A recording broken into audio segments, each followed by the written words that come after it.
Why I said that? See past history. Not always. What the mistake we do all the time is we try to study successful startups, what they did.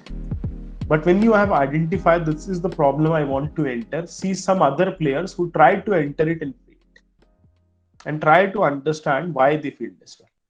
Whether it was a tech failure or a strategy failure. Strategy failure is like founders didn't have the vision, but people were trying. Product was not presented well. So your tech was perfect, but you were not able to touch your consumer's need or present it in a manner that you intended. Tech failure is that you promise so many things, but the tech was not very feasible to buy at the current moment. You promised them a mansion, but right now all you had was like a small house. So the tech was viable, but it was very viable for the future. Right now, this is the case with AR/VR. It is good, but it is not viable for consumers currently. Businesses and other use cases, it might be good, but it's not at a professional level yet. So you have to see what the failures were as well. I think this is one of the biggest points people miss in entrepreneurship. They're like, I am following that very famous guy. I am following that very famous startup story. This is their model. Good. But if it was by bookish only, then everybody would succeed, right?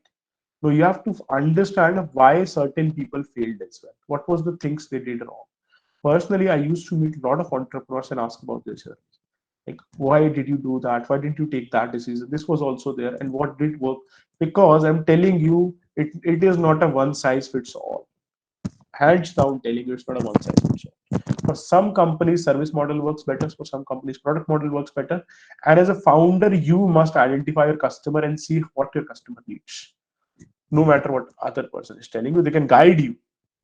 But if as a founder you miss identifying your consumer base, you're never going to connect to people. That's why a lot of founders, you see, LinkedIn is flood of motivational posts like that. Today I did this, I did that, in my company I did that. A lot of motivation posts keep on coming. It's a full of that. It's a magazine now more than a professional network in many places. So what they do is they'll tell you about it. I This was the decision I made, this was there for us. And it is okay to understand, but you must understand your consumer. One of the things you must do is never lose touch of your actual consumer.